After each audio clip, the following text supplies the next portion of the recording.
Hello students, welcome back to my channel students versus study. आज हम इस video में करने वाले हैं क्लास 10th एनसीईआरटी ज्योग्राफी के चैप्टर मैन्युफैक्चरिंग इंडस्ट्रीज़ को। चलिए स्टार्ट करते हैं। ओके, यहाँ पे सबसे पहले तो मैन्युफैक्चरिंग की स्पेलिंग ही गलत है, कोई बात नहीं। तो हाँ, स्टार्ट करते हैं कि व्हाट इज़ मैन्युफैक्चरिंग। मैन्युफैक्चरिंग असल में होती क्या है? Production of goods in large quantities after processing from raw materials to more valuable products। यानी कि जब जो हमारे रॉ मटेरियल्स यानी कि जो हमारे प्राइमरी सेक्टर में बने हुए जो चीज़ें हैं उनको हमें थोड़ा और कन्वर्ट करना पड़ता है, थोड़ा और उन्हें प्रोडक्टिव बनाना पड़ता है। तो उसी प्रोडक्टिव बनाने को, उन गुड्स को हम कहते हैं मैन्युफैक्चरिंग। क्या कहते हैं? मैन्युफैक्चरिंग। अब जो हमारा मैन्युफैक्चरिंग है वो हमारा पार्ट है सेकेंडरी सेक्टर का। ये हम हमारे सेक्टर्स ऑफ इंडियन इकोनॉमी में पढ़ के आते हैं। फॉर एग्जांपल हमारा steel factories, car, textile industries etcetera. The economic strength of a country is measured by the development of manufacturing industries. यानी कि किसी भी कंट्री की जो इकोनॉमिक स्ट्रेंथ है तो वो किससे मेजर की जाती है कि वहाँ की जो मैन्युफैक्चरिंग इंडस्ट्रीज़ है वो कितना डेवलप्ड है। जितनी ज़्यादा वहाँ की मैन्युफैक्चरिंग इंडस्ट्री डेवलप्ड होगी वैसे ही वहाँ की इकोनॉमिक स्ट्रेंथ होगी। अब बात करते हैं कि मैन्युफैक्चरिंग इंडस्ट्रीज़ की क्या इम्पोर्टेंस है।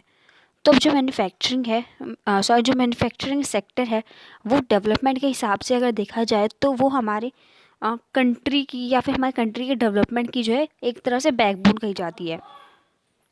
देन सेकेंड पॉइंट है हमारा, it helps in modernising the backbone of country that is agriculture.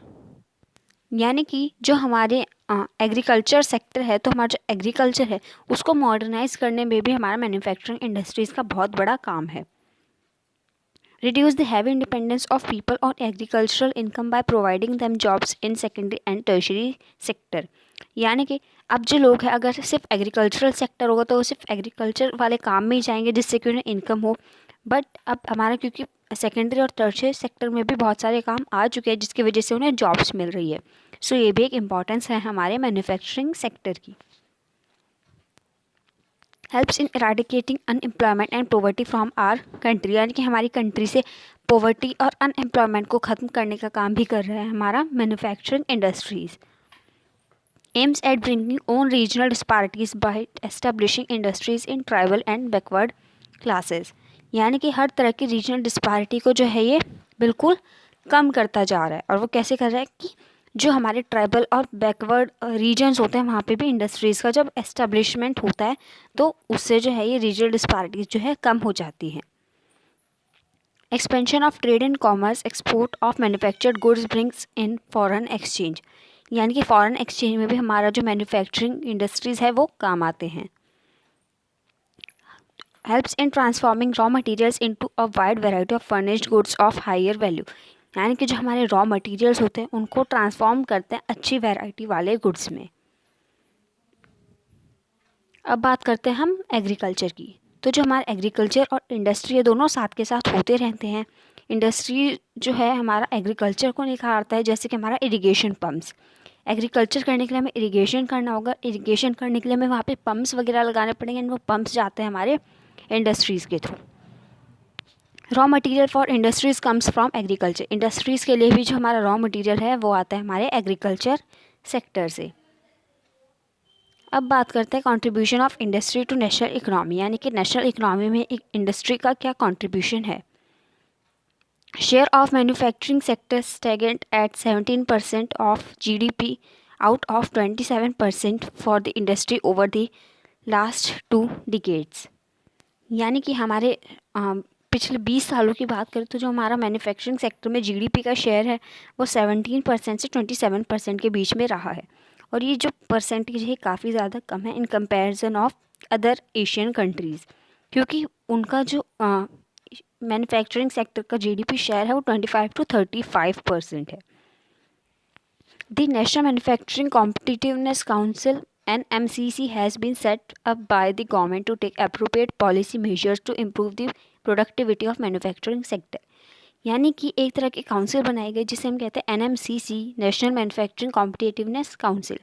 ये जो है गवर्नमेंट के द्वारा बनाई गई, जिससे कि हमारे मैन्युफैक्चरिंग सेक्टर को और ज़्यादा प्रोडक्टिव बनाने के लिए, और ज़्यादा इम्प्रूव करने के लिए बहुत अच्छे अच्छे हमारे पॉलिसी मेजर जो हैं वो लाए जाएं।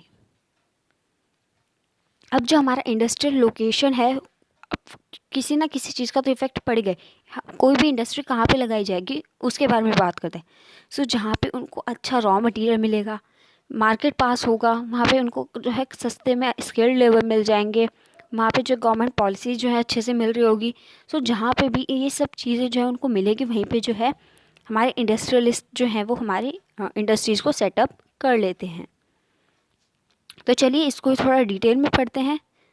तो जहाँ पर प्रोडक्शन का कॉस्ट जो है बहुत ही कम होता है, तो वहीं पे हमारी इंडस्ट्री जो है ज़्यादा देखने को मिलती है। जो रॉ मटेरियल्स अगर सस्ते मिल जाए तो वहाँ पर भी हमारी जो इंडस्ट्रीज़ है देखने को मिलती हैं। Decision to locate factory at site, cost of production at site, यानी कि वहाँ पे इंडस्ट्री लगाने में कितना ज़्यादा खर्चा लगेगा, या फिर मतलब हर चीज़ को देख के जो है इंडस्ट्री लगाई जाती है।